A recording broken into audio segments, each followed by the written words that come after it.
welcome to In No Particular Order. Today I am joined by Max, Tyson, and David. I was going in no particular order there. Did you see that? Did you get that? Ha ha! Oh my god. Amusing. Yeah.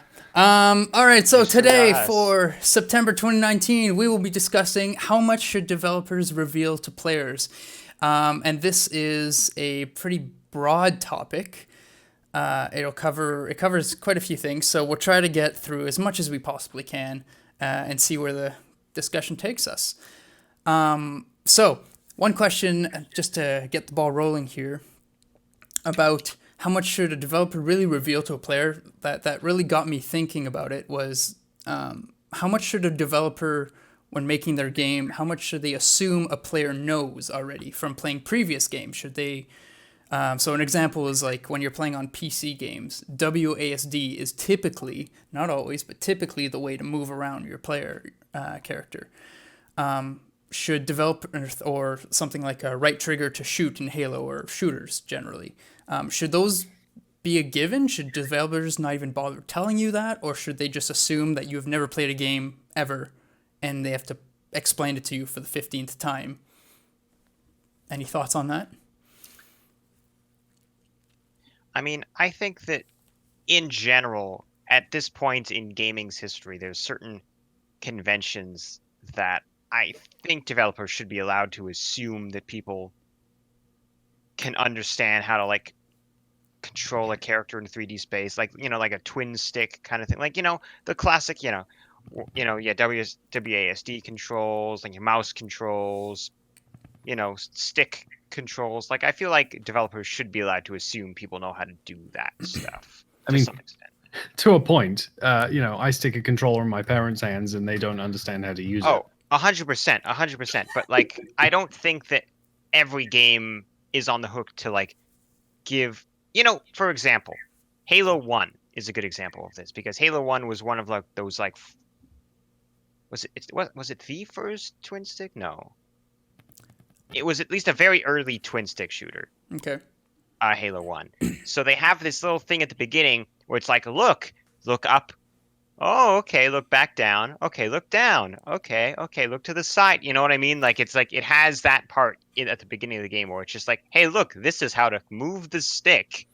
Yeah, but that makes sense, though. It was one of the first to really do that. No, yeah. What I mean by that is Halo had to do that because at the time that was new. Mm-hmm. But, like, games don't do that kind of thing anymore, really. Well, that's not true. Oh. A lot of games still do that, but that's more to like sometimes they'll put it in the actual story. Like Titanfall is like, oh, we've got to calibrate your HUD and stuff. So look at the light. Oh yeah, that's right. And that's also a thing where it's like, oh, do you want inverted controls? So that like when you move the mouse down, you look up. If you're a sadist, I hate those. Stand corrected. I stand corrected. Yeah, I mean, there's that, and then even people from our generation, there's no assuming that they've even played games before, because there's plenty of people around, our age that haven't, and this might be their first game. Right, but I guess it's assumed that like it's not necessarily that they need a whole. Okay, maybe not. It's interesting, right? Because, so I think I'm like, it's hard to explain. So I think it almost depends on what the game, I guess, target audience is, maybe. Mm-hmm. But okay, so yes, technically anyone could start playing games at any age.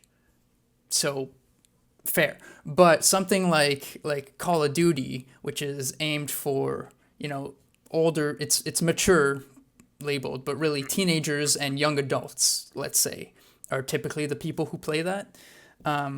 I think it's safe to assume, like David's saying, is that most of that age category have grown up with video games, especially today, and they know how to play and whatever. However, something that's interesting is Call of Duty still does this to this day, is it explains exactly how to do everything. Mm-hmm. Well, I would imagine that's because as a large studio with a huge intended audience, even if it's like in specifically that demographic of teenagers to young adults, it behooves them to provide all of those instructions so that nobody will pick up that game and get confused and be like, well, I don't understand it, and put it back down.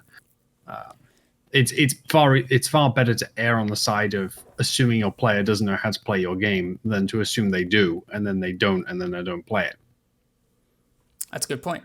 Yeah, no, I think that's true. Yeah. Okay. So because like, you know, if you compare it to older games, obviously, like you were saying, David, like the thing with Halo, it was the first of its kind, so it was trying to show you this new concept.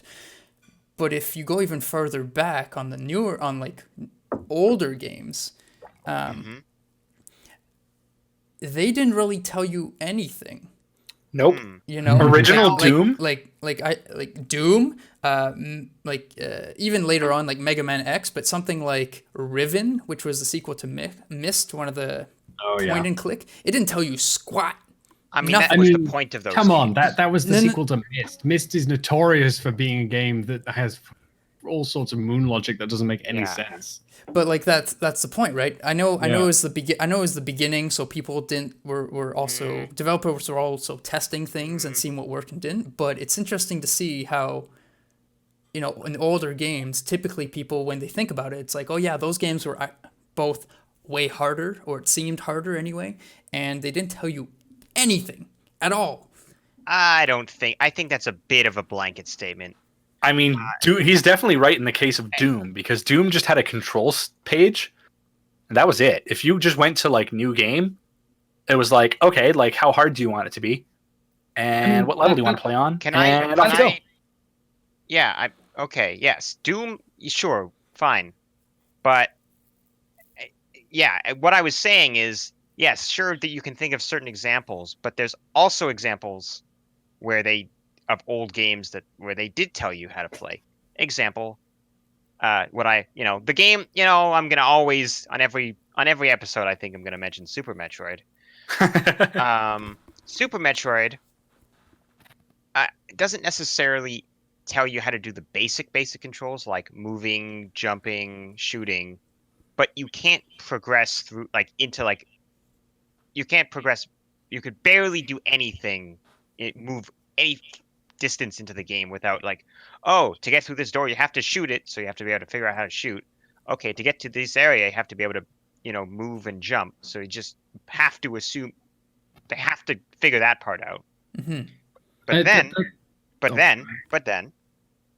here's the key part. Once you start picking up power-ups, like the morph ball, the missiles, the power bombs, the normal bombs, etc., the different other power-ups like the X-ray scope and whatever. When you pick it up, it tells you how to use it. It's pretty basic, but it does tell you how to use it. Okay. So it's kind of like a mix of the two. When you get to the more advanced stuff, it explicitly tells you, but the basic stuff, it's for the player to just fiddle around until it works. Well, I would say two things. First of all, as a comment about the older games, not giving you a tutorial straight off the bat in game. In that era, it was much more acceptable to just stick the instructions in the tutorial and all that information in the manual. Yeah. Because it was assumed that players would be reading that, which was certainly what I was doing when I was younger. Is I would have an hour or so waiting for the game to install, and I'd be like, I want to read the manual. Oh my god. So and it's a much more it's a relatively modern way of thinking that actually the game should be able to teach the player how to play the game without the player doing anything other than playing the game. So that's the first point I wanted to make. The second point I wanted to make is that what David described at the opening for Super Metroid is a tutorial, even if it's not explicit about it. Because if you are unable to progress, that is the game's way of telling you, hey, dummy, this is how you jump. Super Mario did the same sort of thing with that. There was a great video that Extra Credits did, I believe, about this specific thing for like level 1-1 for Mario. Just being like, hey, you literally cannot progress past the first level without jumping in this specific area. So that's how you learn how to use the controls, is by being given a trivial obstacle that requires you to be able to do it in order to overcome it. Okay. So here's a so I don't know if there is a correlation or not, but I think it's interesting how as technology has progressed and controllers and keyboards, I guess in this case, have gotten more and more buttons, games have gotten more and more controls. Could that be a reason why there's a lot less of the old style where they don't really tell you much and let the player figure it out, and now it's more explicit because there's just so many buttons? Because like if you think on like old I don't know, SNES or something, like there weren't many buttons, right? You just, oh, this does this, okay, cool. But now with like if you hold an Xbox controller or something, like a joystick also has a button in it, like it's full of buttons. So do you think that influenced tutorials in this sort of mentality? I would disagree. One major reason I disagree is that even, we're talking about early PC games. Early PCs, I can't say for sure or not whether they had as many buttons as a modern keyboard, but I'm sure they had at least a comparable number of buttons. And those games were like all those like old like, RPGs and whatever kind of games were like esoteric as all get out. So I don't necessarily think that the number of buttons on controllers is directly correlated to how much games feel the need to teach. I think that it's more of an idea where older games were less forthcoming in a general sense. Maybe not necessarily deliberately, but like I think they had more of this like, well, you're going to have to study up on the manual and really experiment to figure this out, right? We're not just going to show you how to play the game. Whereas modern sensibilities is more like, well, you should be able to just pick up the game and kind of like learn as you go and kind of figure it out. You shouldn't have to spend time like reading up exactly how to play the game to even play it. Mm-hmm. Right? Like not about like getting the secret areas, which is also a thing, but like not even about any kind of weird skills, but just like playing the basic game and being like, hey, there's no way I could have known that in order to get past this area in the game, I'd have to find this specific item here and go to this specific area. Like there might be some clue in the manual or something like that, or you know what I mean? Like older games had a lot of that kind of just like, moon logic or like that, whereas modern, that's a lot less acceptable in modern games. I think that's key, where people don't accept that. Yeah. You know what I think the big factor is with the like the older style games just being like, okay, here you go, and the newer games being more willing to spell it out is well, for one, I guess like more advanced control schemes, like you can have combos and stuff, and also the fact that storage is not expensive real estate anymore, right? Where like if like the older style games, you had maybe a few hundred megabytes of storage space if you were lucky, that you had to kind of like cram everything into, right? So you couldn't really have a tutorial level per se, where like you've got like UI elements and stuff explaining how everything works, because that's just so storage expensive. Mm-hmm. You put that in, you run out of space for the rest of the game. Whereas nowadays you can ship games that are like 60 plus gigabytes, no problem. Yeah, that's certainly true. Another element I think is that these days now, layouts, especially for PC, given the keyboard is a way more complicated input device than a controller, but this also applies to controllers, is that the sort of what's what I'm looking for, the key bindings, there's now more standard key bindings for a generic first person shooter, for instance, with WASD to move around, like E or F to interact with something, R to reload, C for crouch, these sorts of things. And that's something that is like it takes time to build up these sorts of standards, and nowadays because they are standard, I think people are becoming a bit more. It's becoming easier to just do that, and I don't really know where I'm going with that particular thought beyond just saying. Sorry, you know when your mouth just activates, it's just like the thought will emerge. Sometimes it fails. That was all I had to say on that front. There was another like minor thing I wanted to make a comment about, which is that there was a story, and I cannot for the life of me remember the context for this story, or what the actual action was. But I recall a user, like something that emerged from user testing of a strategy game like several years ago. Some company was doing some user testing for their game while it was in development, and a player got really confused and just didn't understand what was going on. And then they get out of the test, and they go up to the person that was one of the developers and said like, how on earth do you do this thing? And they're like, oh, it's easy, it's just triple middle click. What? Because it's just like that just seemed natural to them, but that's not always the case. Well, feedback testing. And there's something else too. Sorry, just my last thing. That like user testing, I think, is a much more common and rigorously like applied doctrine now, and that was basically not something that was done even like 10, 20, 30 years ago with regards to video games. And I think there's another big reason why tutorials are more common now than they used to be. That's all I had to say.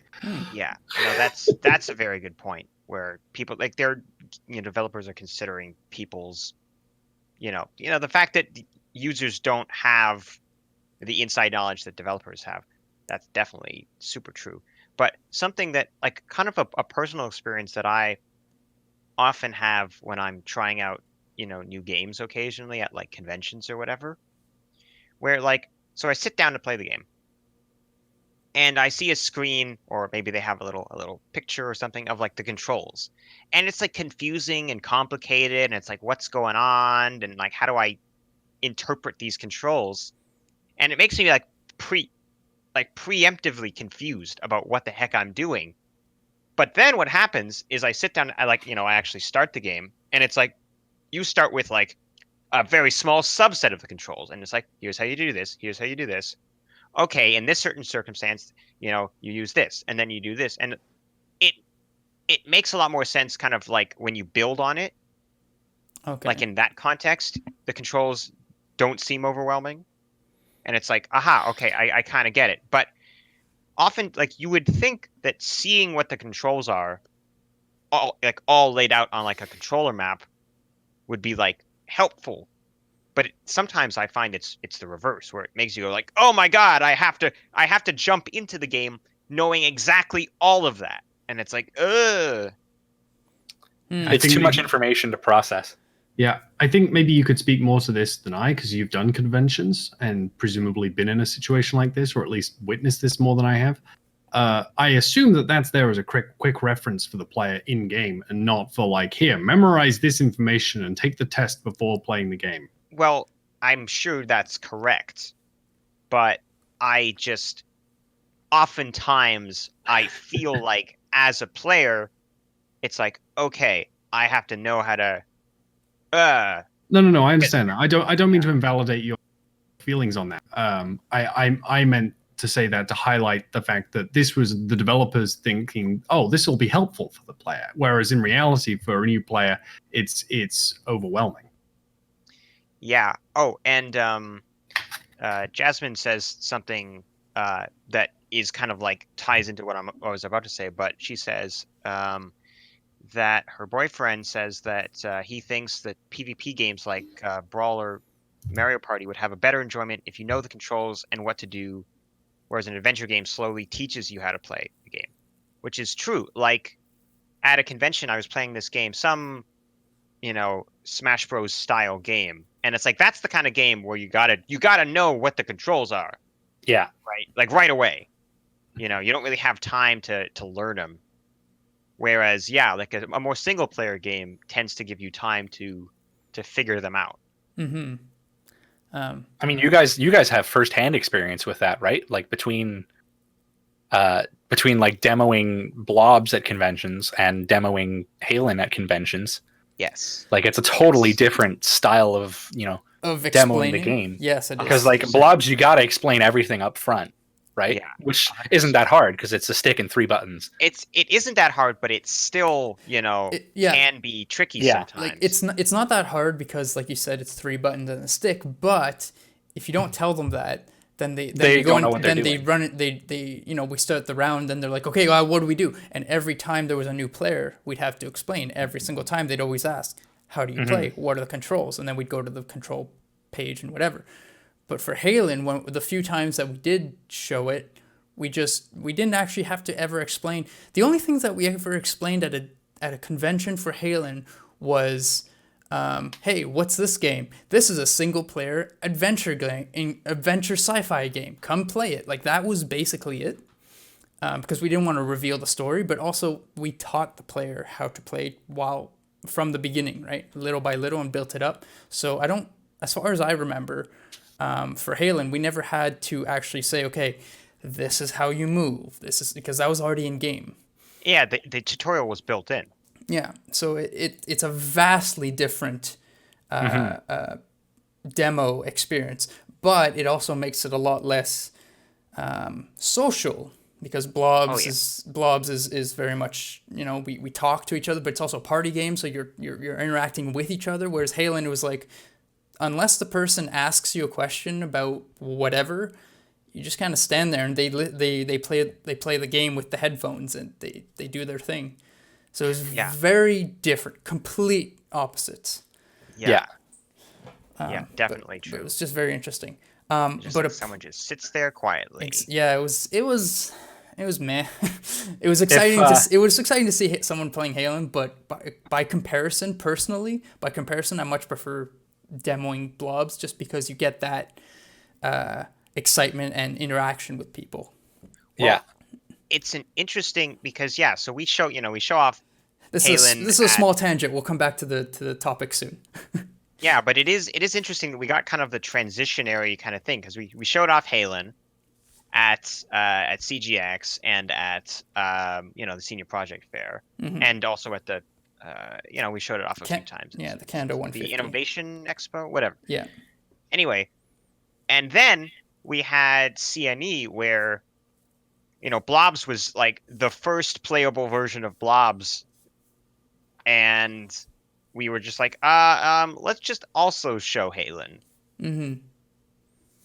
Sure, yeah. So and that was really interesting to see because it's just literally someone is sitting in a chair with headphones on, quietly playing next to like a bunch of people just all like, scampering and beating the crap out of each other and yelling. I mean, that's something that normally happens in convention. The difference is that this was at the same booth, right? Yeah. Yeah. So a point that I want to bring up with David, what you were saying, David, was in general, it seems less acceptable that games let the player figure it out, and more like how older games was. It seems to be less acceptable to players.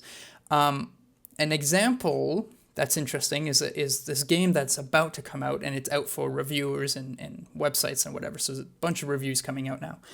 You may have heard of it. It's called Ancestors: The Humankind Odyssey. And basic synopsis is you go back 10 million years and you're playing as the first apes who eventually evolve into us. And the point of the game is to survive and to learn how to survive in your environment. And then eventually you evolve, and the player gets to control how this species evolves, how they develop tools and how they all this stuff, right?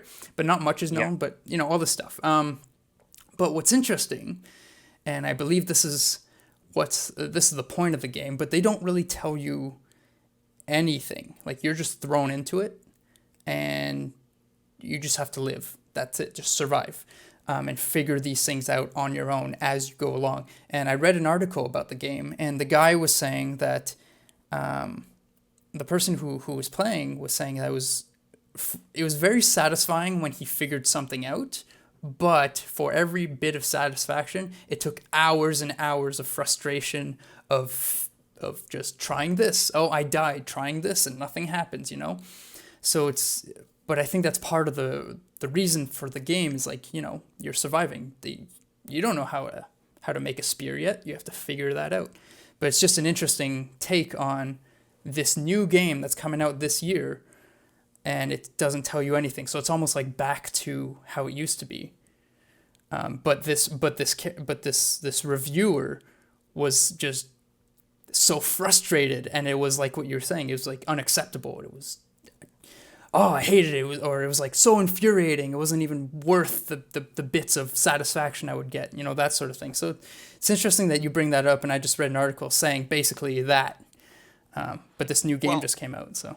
I mean, I think that in this case, this game, the point of the game is to figure things out, right? Yes. It's not like what I was talking about is games where the point of the game is not to struggle and figure out the controls, how to move your guy in this deadly dungeon.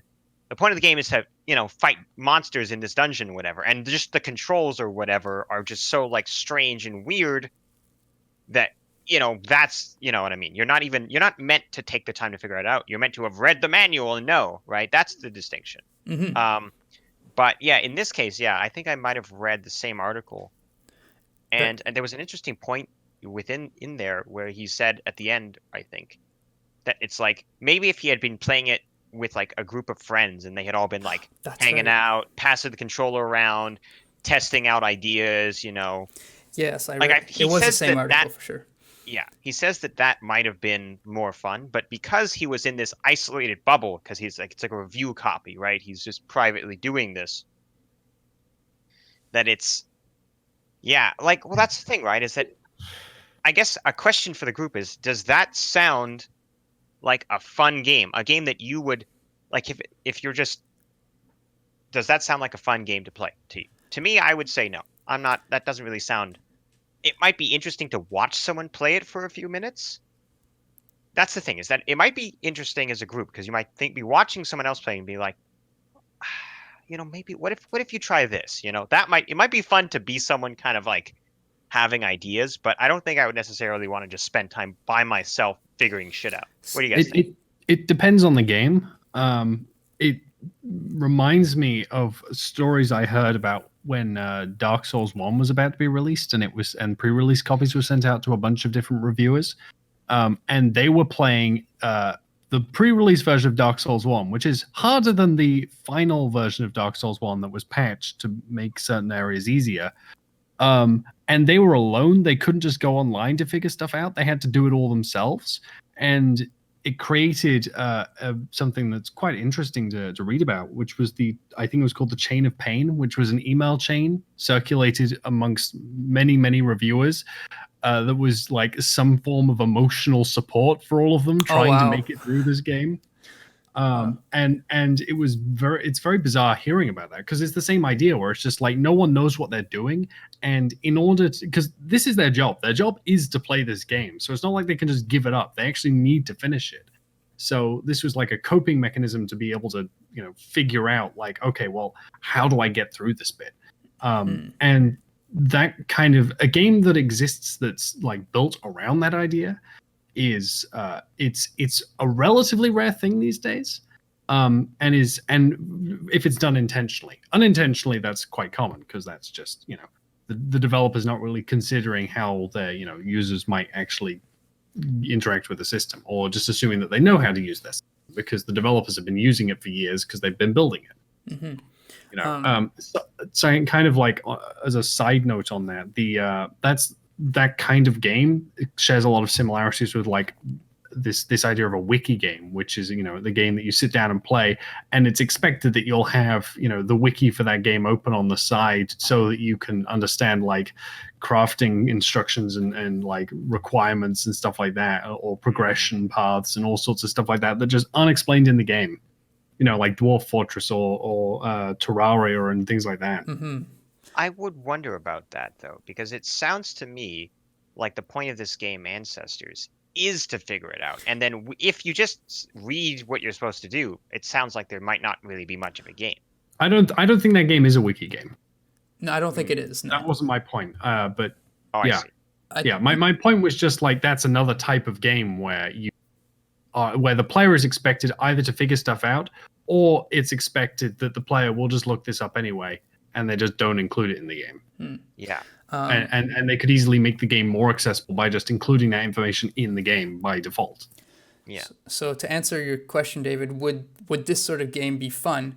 Or I think personally, I think it'd be interesting to watch and see how someone is figuring this stuff out. It'd be interesting to see if or me personally, if I could figure it out, or if I could figure out how to, I don't know. I know I really want to make a spear. Let's see if I can figure this out and make hunting easier. Let's say, can I figure it out like a personal challenge? There's some reverb. Yeah, Matt, I think it's coming from you. It's coming from Max. Is it? Yeah. Oh. So, but personally, I think like setting yourself goals to like, can you figure this out? That'd be interesting, but I'm not sure if I want to play a full playthrough of it. But like Dark Souls isn't for everyone. It's for a very specific niche of players, and this Ancestors might fall into another niche of players who really want to have an open world and they figure out everything, because that's what this is. That's what it seems to be.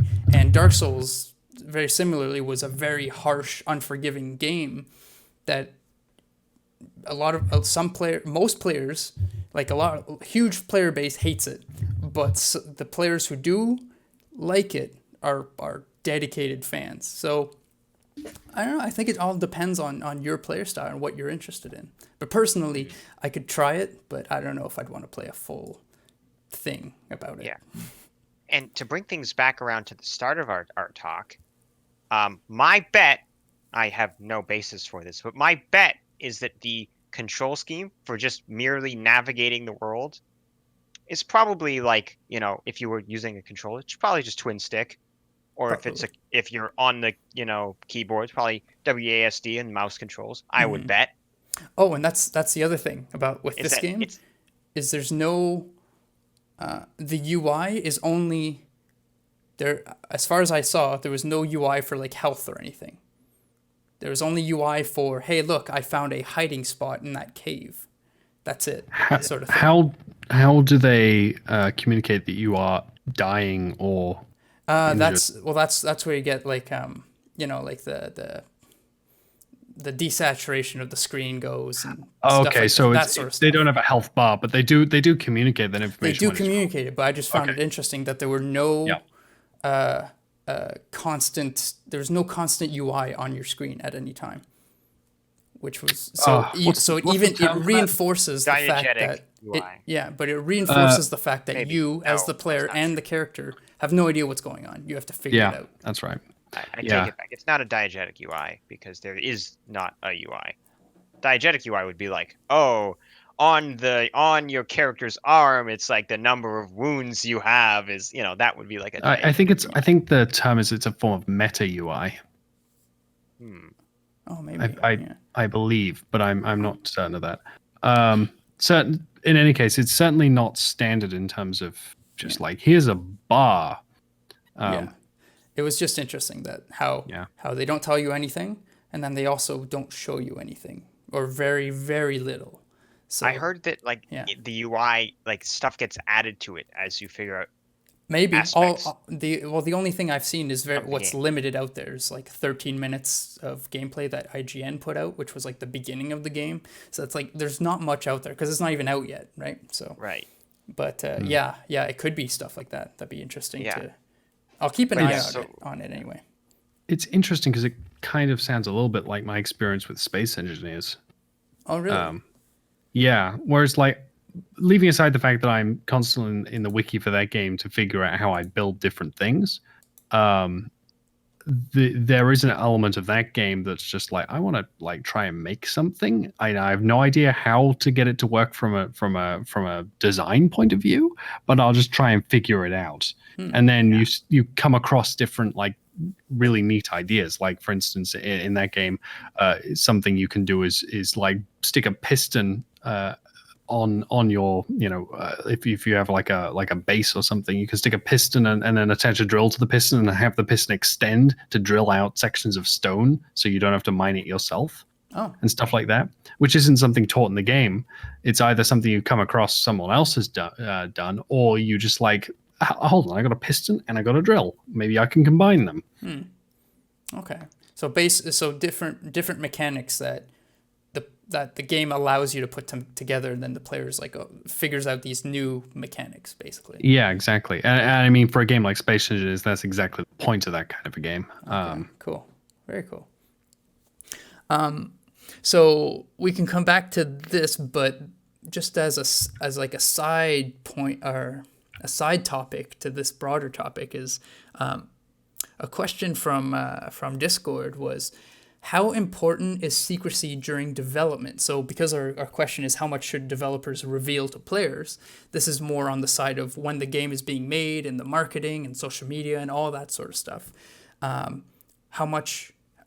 How important is secrecy during development, and what are the positive and negatives of being secretive or open? So we've done a mix of both for Halen and Blobs, of various degrees, I think. But David? Yeah, I think that to start with, a huge part of that is, well, like, how much exposure does your company even have, right? Like, if you're just a small little company and it's like, oh no, we have to keep everything secret, but it's like, if no one even knows about it, it's like, but I guess that's not really the point of the question. Well, I think that goes into valid. it, though. That certainly goes into it. I think that it really depends on what kind of company you are, what kind of game it is. For example, Blobs,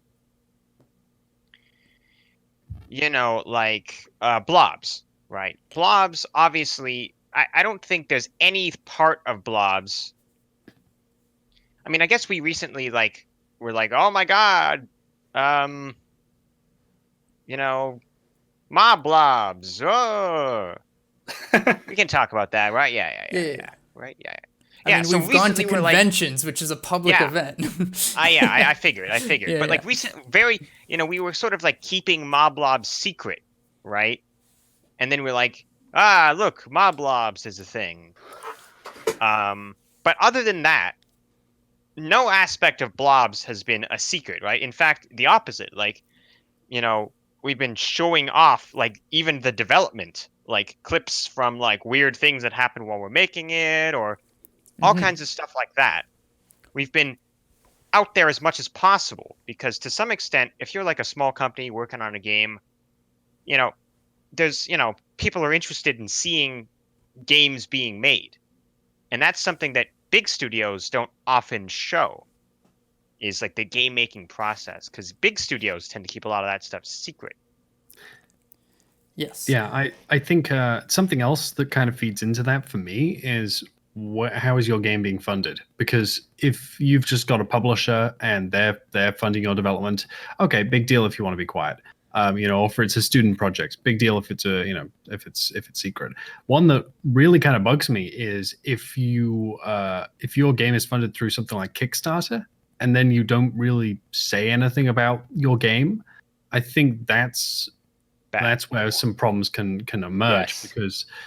because you want to prove to these people that this game is A, being built at all, and B, that it's being built right, and having access to a lot of people that are very passionate and interested about your project is nothing short of a tremendous boon. A, because you got their money, but also B, because hey, these are a bunch of people that will happily test your game. Yeah, I mean, so you've got to take advantage of that. I think that Kickstarter, it's like when you kickstart a game, you feel, or not just a game, any kind of Kickstarter or equivalent crowdfunding thing, is you feel somewhat partially responsible for it, right? It's like, oh, I helped make this game, right? I am part of this process. So like I am owed. It's like almost as if you're funding a game. Let's say, Well, you are in a way. leaving aside crowdfunding, if let's say, some people are making a game and you are like some publisher or whatever, and you're like, yes, I will fund your progress, right?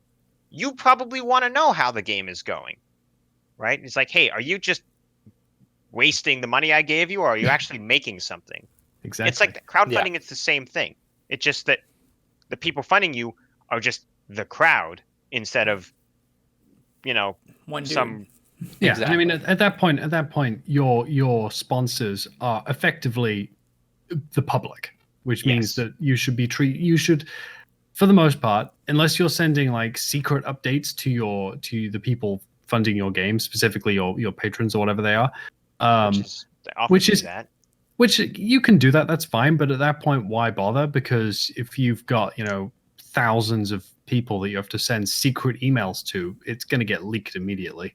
Not necessarily. I don't think If that's I true. if I've paid for the privilege or the exclusive thing to see this thing, I'm not gonna go show it to Max because you didn't get to pay it. You didn't pay for it. I mean, that's fair, but all it takes is one person to stick No, this of course. online. Of course. Yeah, it- but I well, mean, here's the thing, right? Is that as someone who has kickstarted a bunch of stuff, I mean, they sometimes send like Kickstarter exclusive updates and whatever. I'm not saying they shouldn't. I'm just saying that if your game is if I am struggling to see the point in sending secret updates to a huge number of people. It's not but here's the thing, Max. It's not a huge number of people, right? Compared to the amount of people, compared to the total market, the amount of people who kickstarted the game is probably a very small percentage, and people like to feel special. Fair. People like to feel special. So That's fair. if here's the thing, right, is that when someone backs your game, your debt to them is not over, right? It just started, right? So if I'm a Kickstarter backer, I want to know like, well, how's the game going, right? What's going on with it? Tell me what's happening. Yeah. I'm involved now. So I'm not saying like I'm not demanding, I'm not sending them emails, hey, what's going on? But it's like, when I get an email from some game company that's making some game that a Kickstarter, it's like, oh, good, let's see what's going on with that. Oh, yeah. Yeah. So I don't think if people are necessarily like, maybe people are leaking like Kickstarter exclusive updates. I haven't seen anything like that online, but maybe it's happening. It all depends on like how big your external audience is to me. So, let's say I don't really know how to put this into perspective, but like, we're extremely small time as a company. Oh yeah. Right. So anyone that would be kickstarting us would be, like genuine fans who, most likely would not think about, leaking stuff online. If you get into bigger community areas, then yeah, you're going to have some people to, maybe not intentionally leak something like, oh, I'm going to leak this to the internet and everyone's going to know their deep, dark secrets. They might just be like, hey, this is really cool. And then, they take like a GIF of it and put it on Reddit or something, right? Yeah. Like not all leaks are necessarily ill-intentioned, but Or created equal. that's true. So, it's like one of the big factors is obviously your audience size. But like I can understand Max's side where it's like, obviously if you have something that you're basically presenting things to shareholders, right? If you're kickstarting a project and they've given you money, they expect something in return. It's a return on investment that they need. Mhm. It's the same as if you go to a publisher. They want a return on investment. They're not just going to throw you money because it's like, yeah, whatever. I got $1 million in the bank account that I need to burn this year so I don't have to pay it in taxes. I mean, unless you're very lucky. So, it's... I'm not sure this sort of project you could get tax refund on it. Exactly. So, it's no matter, as soon as you get money involved, there's a return on investment expected. So, like, obviously you want to be able to show people giving you money. It's like, hey, we are doing stuff. Look at what we've done. This is proof that, your money is going towards something and we're not just spending it on like hookers and blow. I think that fundamentally there's a different relationship on Kickstarter versus other things. Like, let's say you're like, oh, you get invited in to be some closed beta tester for some, for like the next Halo game or something like that. I don't know. And see, in that case, I could easily imagine someone like sneaking out footage and leaking it online or something like that. Right? Which would absolutely that would happen. But also, usually when you get like a closed beta or something like that, when you get access to that, either you've already invested money, like you've pre-ordered the game, at which point they're like, cool, we made money off them, that's fine. Or you have them sign an NDA. So they can't say anything, and if they do spread something, you can pursue legal action, right? Well, that's assuming that you're able to isolate it to them. Yeah. Yes.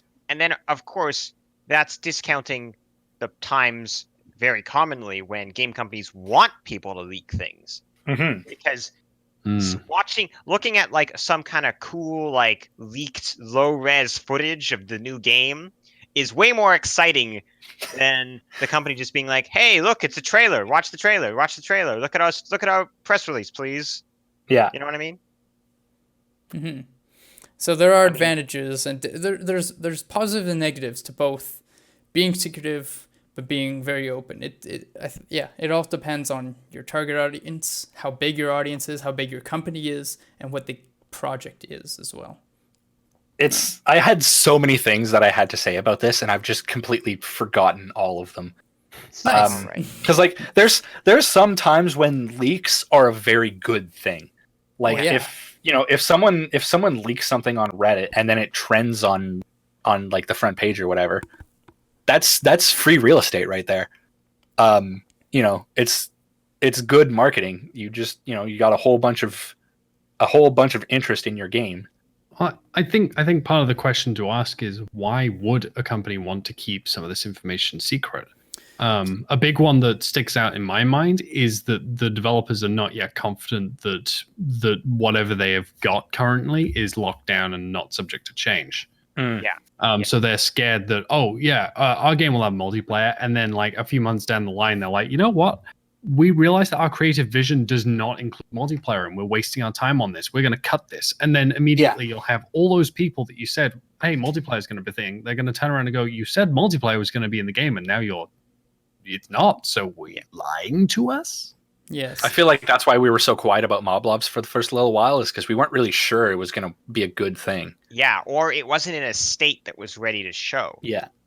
And also, that's another big reason. Yeah. But then also there's people had been asking for some sort of AI co-op something. So it was just kind of fun to also hold back until we were ready to show something, and then kind of make a more or less and bigger announcement, as opposed to just, hey, here's a GIF. It was more like a, check it out, look, the thing that you've been asking for. There's a thing, So there are reasons why you might also hold back on all you legions of people who love the Blobs, you guys.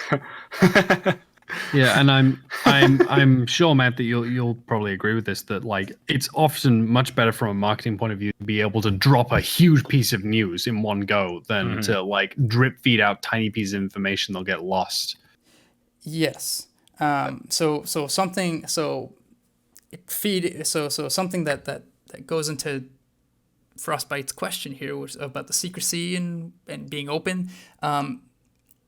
So for most development, so let's say at the beginning of Blobs, right? We showed some GIFs of like, hey, look, these blobs are fighting. Oh, look, now we have 8 players. Oh, now you change your color and now you're on the same team versus a different colored team, Those are just day-to-day little features, little bugs, whatever, things that you add. But then for big chunks or big additions to the game, then yes, that's the point where you want to present a bigger announcement or make one news. So like, so for Blobs, instead of going, hey, look, we have some art for a little robot. Cool, this little robot can now jump. It's like, okay, why are you showing me this? As opposed to saying, hey, here's a thing that we've been working on. Here's where it's at. It's a whole new game mode coming out. And then I backtrack a little bit and I go, okay, now that you know about this thing that's coming, now here's the day-to-day, now we have the models. Now we have the models that are actually moving and attacking, So it's a matter of context. Yeah. So if I started leaking stuff about Blobs just willy-nilly, it just kind of fades in with the rest of the day-to-day. But if I go, whoa, check out Blobs, and then follow it up with bits of day-to-day, then you have some sort of milestone to go back to and say, oh, that's what this is. Now I'm seeing the progress of this. I mean, the other thing which used to generate more hype, right? Mm-hmm. Yeah. I mean, I have seen it so that, like, online people are like, oh, look at this thing. I wonder what this could be related to. Yes, well, that I also did that. I did like a sneak peek, like, what is this? What is this? And then, boom, this is Blobs. Look at this. And then it's back to normal. Yeah. But yeah, those things also work better if you have a bigger audience. Then if you do like a little teaser, then there can be speculation or whatever and some buzz before you actually make the announcement. But it all depends. The other thing that I feel is a more unique concern for indie developers is, let's say you come up with this really cool idea and you do a whole bunch of pre-production on it, you come up with a whole bunch of stuff and you chart it out and you think you plan that the development is going to take your small studio several years to complete, right? Mm-hmm. You don't want to release a whole lot of information about that too early. Or it's like a risky play where if you release information early, you can build up interest early and maybe get some funding from publishers or from the internet as a whole. But you're also competing against AAA studios that have lots more money than you, lots more people than you, and no qualms about squashing a tiny studio to make money. So that's the other thing you have to be concerned about too, is where like some secrecy is definitely important, where you don't want other people to steal your idea. Yes. So yeah, that's and see, it also works with like since we're pretty small in terms of audience and whatever, if we came out with this mind-blowing new thing, it could go one of two ways. It could go, cool, no one notices it, and it basically remains a secret, and we just keep working on our thing, or it becomes one of those posts that becomes viral, and everyone knows about it, and then that could go one of two ways. Either, like you said, Tyson, someone steals it because they work on it quicker and release something out quicker, and claim that they already had that idea, or if someone tries that, people already know that they've already seen yours originally, so they know you're the original. So yeah, there are multiple branches of risk along the way. It's weird. It's something you have to decide at the beginning. How early on do you want to show your thing? Is it worth the risk? Decisions, eh? Yep. Mm-hmm. It's almost like we've discussed this at length internally. Whoa. So yeah, I think those are all the questions I had. I got a question for you guys. All right, shoot. So back when I was a small child with a tiny little trash brain, Okay. I played a game on the Sega Genesis called Echo the Dolphin. Oh, I don't know if any of you know that game. I've definitely heard that name anyway. Heard of it. And here's the thing. Utterly terrifying. Here's the thing. My tiny little child trash brain couldn't even get past the first part of the first level because, in my opinion, it was poorly explained. where you got the dolphin, you move around, and it got to a point where you reach the end of there's like a wall, right? And you can see on the other side of the wall that there's more space that you can go, like there's more ocean or whatever. Okay.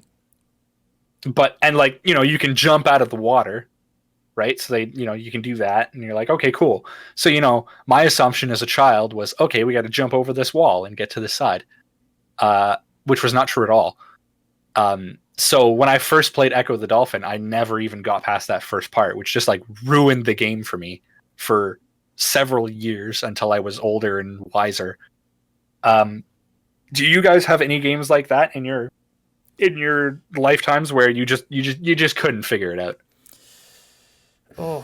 Now you're making me rack my brain. But personally, I don't think so. Nothing comes to mind anyway, because I was introduced a bit later into games, but also most of the games that I played were I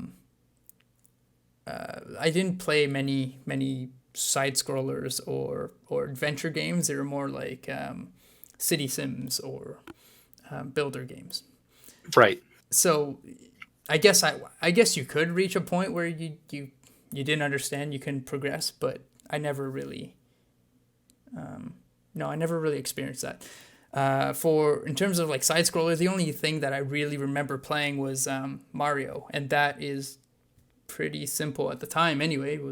There wasn't the cat or the helicopter or anything like that. It was just run and jump on and squash the Goombas. That was your mechanic basically. So it's pretty straightforward. To put a bit more context into it, around this same time, I also played the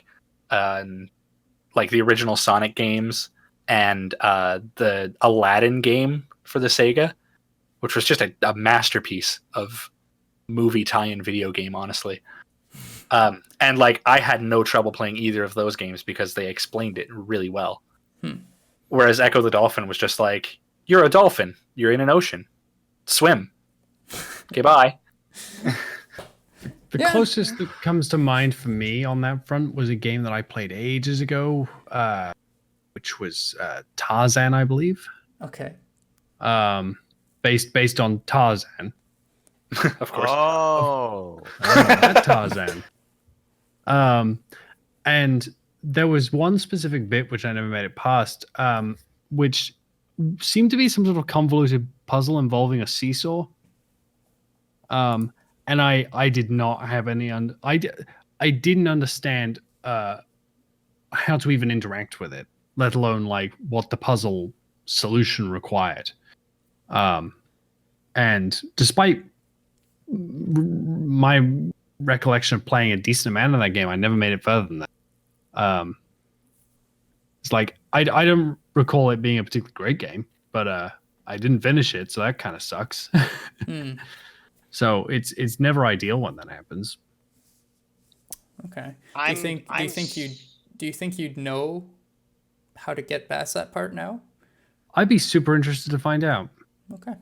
Because it would be interesting to know whether or not that's just my lack of gamer knowledge because I was an 8-year-old when I played it, or was it just a really poorly designed puzzle that made no sense?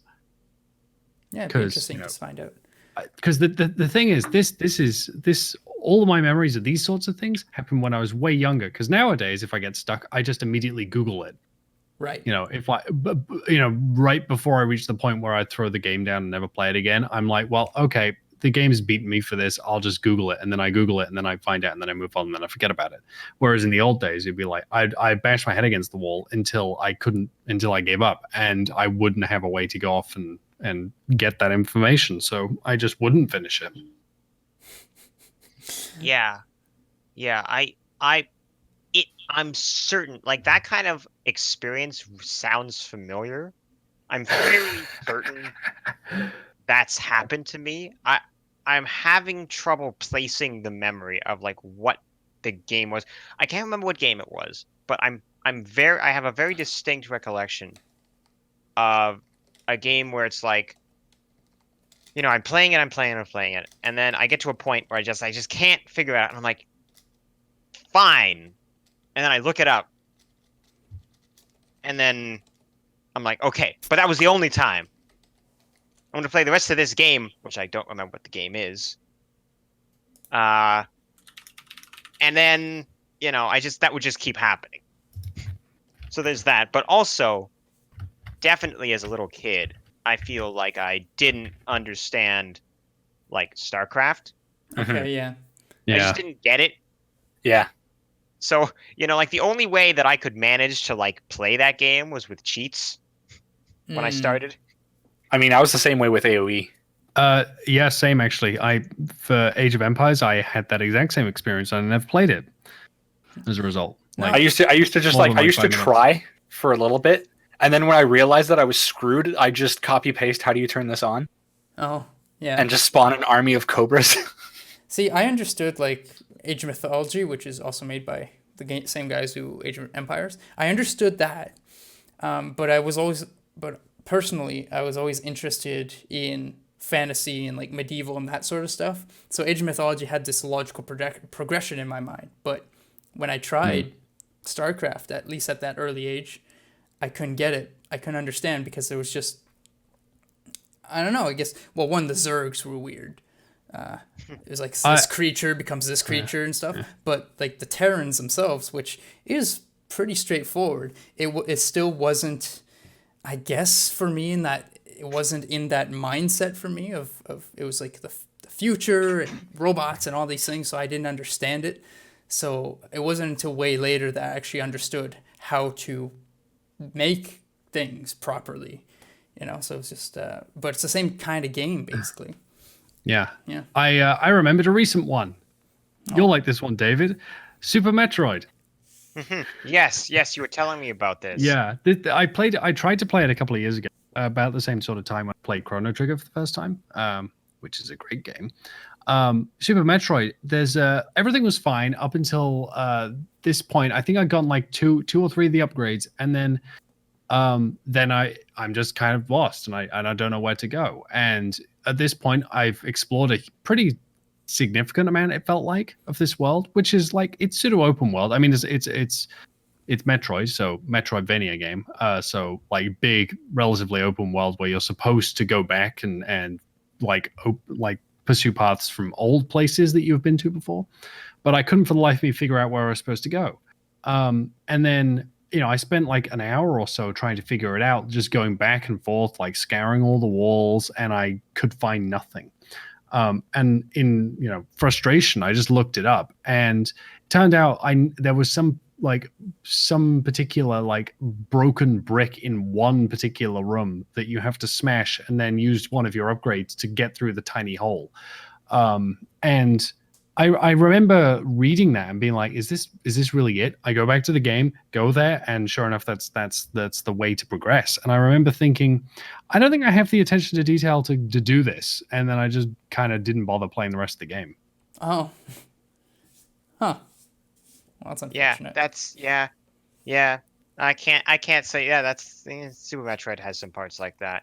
But for the most part, I in Super Metroid's defense, it also generally, like, once you get an upgrade, you will find yourself at the place where you can use the upgrade, and then you kind of like, I don't know. Yeah, that was why it threw me so much, was because that particular thing I don't think was even close to the upgrade.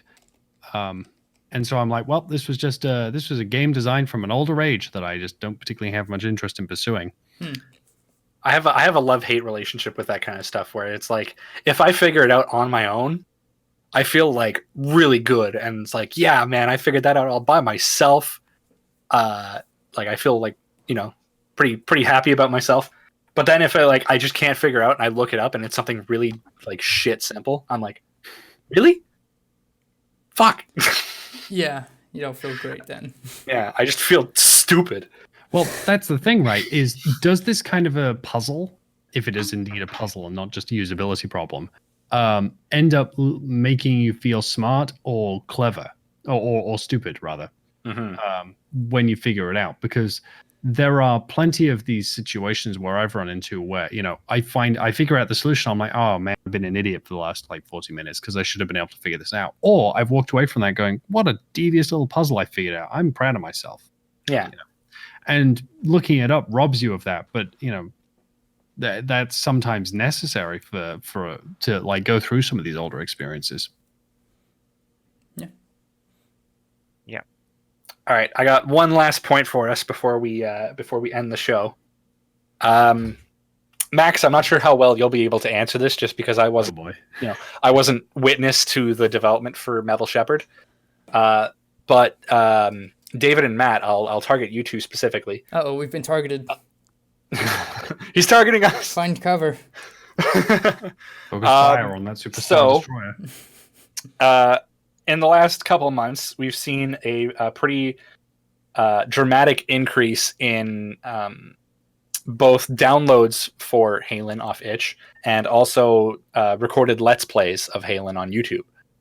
And one of the interesting things that I find from watching those Let's Plays is seeing where, specifically in the first part, where they have hiccups in understanding how the controls and stuff work. One of the big things I feel in how developers should reveal things to their players is like the most important thing is exactly how you reveal it. It's in the user design and how like maybe you pause the game so that they have to read the text so they can figure out what it says. In the case of Halen, you guys put it on the walls. Yes. So my question to you guys is there something that you, having, seen people play Halen or Max, I don't know how much player testing you did for Metal Shepherd. Is there something that you saw that looking back you realize or you wish you would have done in the first place to kind of make the controls more obvious, or make something that was you didn't think would be confusing that turned out to be confusing, make it a little less I don't know how to answer. Okay, yes. All right, yes. so, the answer is yes, Tyson. Very much yes. So that last point right there, what you said was something that you thought was good was actually very confusing. Yes. However, everything in Halen that we found that was confusing through testing, the released version is actually, I guess, clearer than it originally was, if it was less clear. But no, I think ultimately it just came down to we didn't have enough time because school project and whatever to really refine it right to the point where we really would have wanted to. But I think we're all very aware that plastering the tutorial text on the walls was not the most elegant. However, it got the job done. It got the job done in the amount of time we needed to, and for the most part, people figured it out. People were able to notice it and read it quickly and understand the game.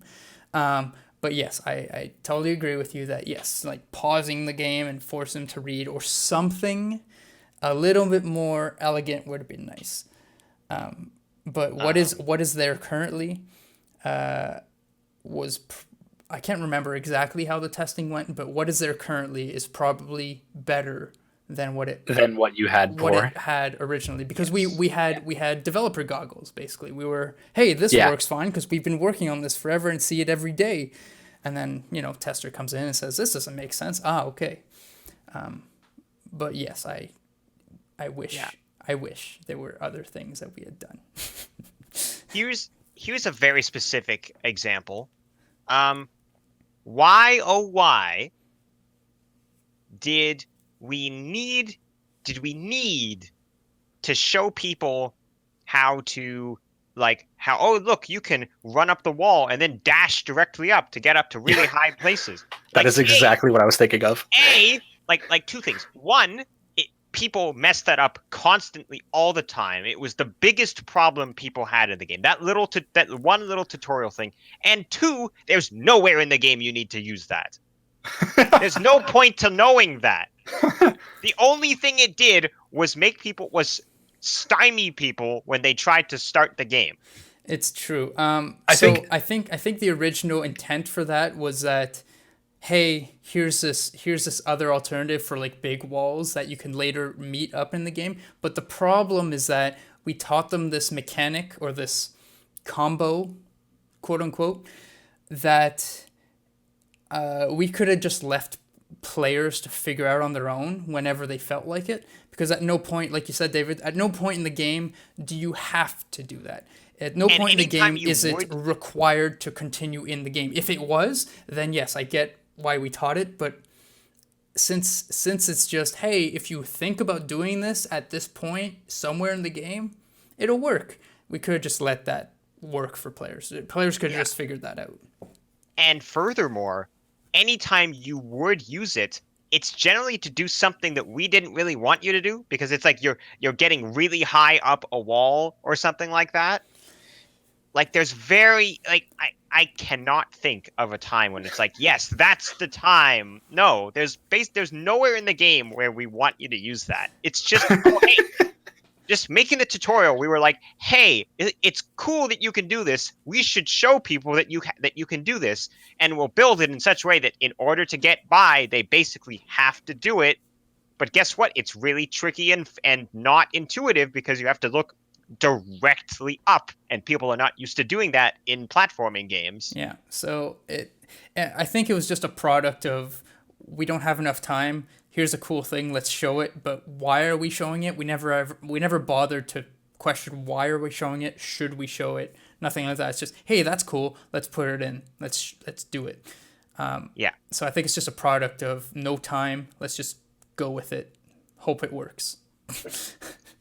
Yeah. Which is not Right. which is not a good practice, but it happened. What about you, Max? Yes. For our game, we did quite a lot of usability testing, because two of our team members, we have 4 team members, 2 of them were very much people that are hyper focused on UX, UI, and testing, and getting feedback. So we ended up doing quite a lot of rounds of testing on people very early in development. On like in terms of just like the general controls for movement, because we more or less ripped off Dark Souls mechanics for aiming and locking on and that sort of thing. But we early in the development phase, we created a couple of alternate different movement styles and tested against those too, which were objectively worse. But they mostly came down to how the player character in the game, the model, would orient compared to the camera's position. So for instance, when you angle the camera around, would the player model follow around with you, or would it stay where it is and then only move when you move in a direction, that sort of thing. And I think as a result of doing all that testing, we really didn't have too many problems. The other thing is that I'd say mechanically, Metal Shepherd is a much simpler game than Halen, which reduces, certainly in terms of platforming, because Halen's a very 3D platforming oriented game. Despite Metal Shepherd being 3D, it's not really a 3D platformer the way I view it, because most of the platforming is relatively two-dimensional. It feels, or at least simpler. And the specific mechanic, the physics of jumping in Metal Shepherd and dashing are way more rigid. And I mean, there's game feel problems with that, but that's a whole other debate. But that limited the kind of complexity of the puzzles. So we didn't really have too much in that way. And then the tutorial for our game was super basic, because it just had a couple of on-screen prompts for basically camera control, movement, dashing, jumping, and then later on attacking. Mm-hmm. And that was pretty much it, because that's all you do in that game. And throwing your ferret, because you have a ferret. Oh, yes, that's right. And that's pretty much it.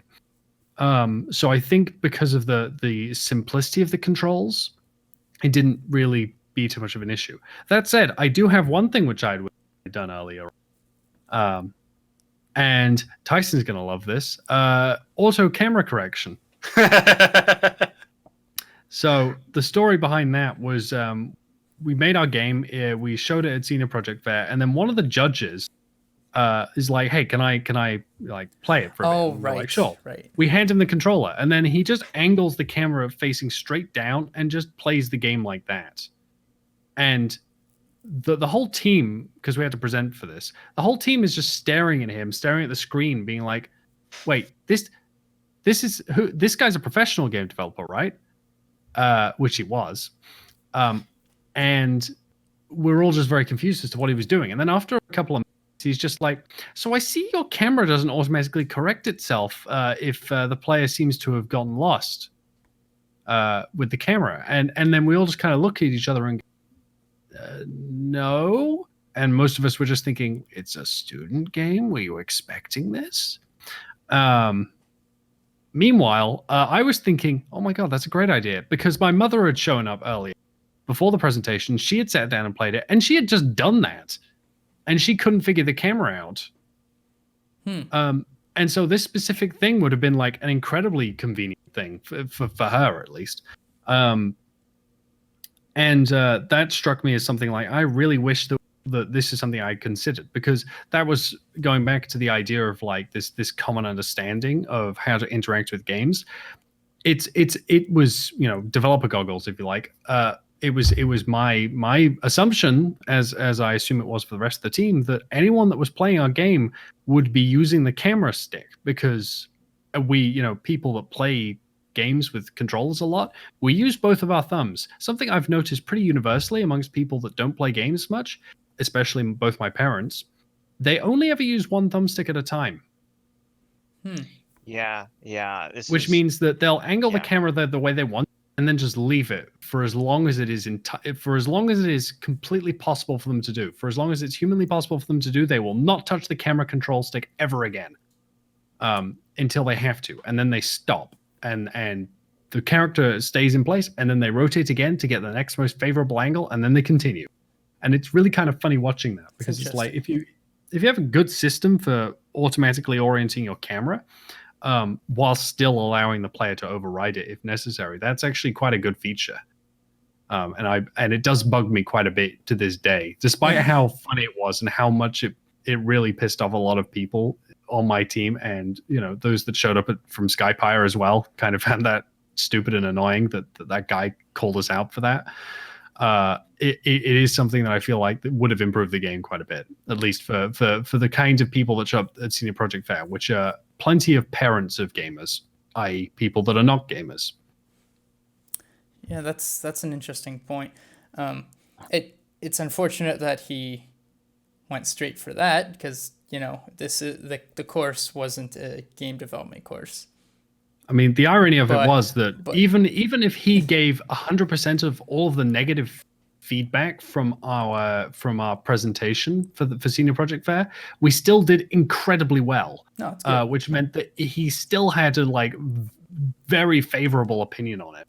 No, it's good. But I mean, which like, I do find funny. It's interesting that he assumed that a non-game development course would have that in a student project. But and you know why that is? But it is a very good point that he brought up, though. It is very interesting. That's something that you just thought, oh no, we don't. Why would you ever even think about that? But then this guy thought it. You know why that is? It's because as a professional developer, that's something that they actually consider a lot. Mm-hmm. Whereas all of the feedback we're getting during development of a game for Senior Project is coming from the professors and the faculty, who don't make games professionally and therefore don't have that kind of information.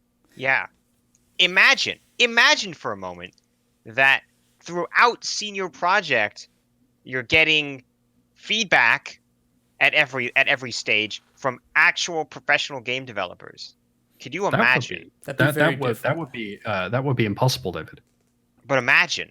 That'd be something interesting. Imagine. My God. Come with me on this fantastical dream journey. Oh my God. Yeah. The number of times that, you know, we had our presentation milestones for like alpha and beta or whatever Senior Project, and we got just these ridiculously dumb comments from the professors about things which in the game development sphere are kind of like irrelevant. To like I do, that's one of the biggest problems with the Senior Project, is that because they are so varied, these projects, you never get feedback specific to your industry. Yes, and that's the problem with feedback, is that sometimes, or at least open feedback to the public, or I guess in this case senior project, you have to be able to find the useful feedback. Because one time I think we did was beta. I think it was beta for Halen. We did an open beta for online, so we just posted a zip file and people could download and fill out a Google Sheet to give us feedback. And one guy came back and he was just spouting nonsense, like that had nothing to do with the game. It was just, I don't know. He wanted to say something. He wanted his opinion out there. I don't know what it was, but we all looked at each other and went, okay, this is invalid. So it all depends on who's giving you feedback, I guess, and what the feedback is, because not all feedback. See, a lot of people will say all feedback is good, but if it isn't even relevant, then I guess no, not all feedback is good. So you have to be able to find. You have to feedback is because for something like senior project, if the person who's giving you feedback doesn't know what they're talking about at all and hasn't touched the game or anything and has only seen a couple of screenshots, and then they say, hey, you should add this feature or change this feature, I don't know if that person is actually, or that feedback is actually credible, because they have no experience apart from, hey, look at that picture, and I think this doesn't work. So on the topic of feedback, which is not helpful, I got plenty of that for Metal Shepherd from the faculty members in writing after the presentation. Because it usually took them like a month or two to actually give us the written feedback from the presentations. And they were almost an entirely useless piece of information.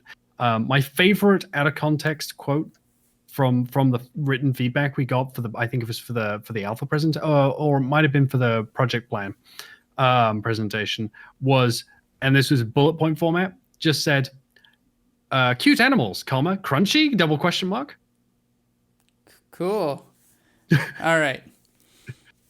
So I think that's an interesting way after to end that wild deviation. Yeah, that's an interesting way to end the stream. But yeah, we went into feedback after I think we as developers revealed too much.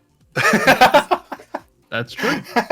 Anyway, thank you very much for joining us on this edition of In No Particular Order. It's been a lot of fun.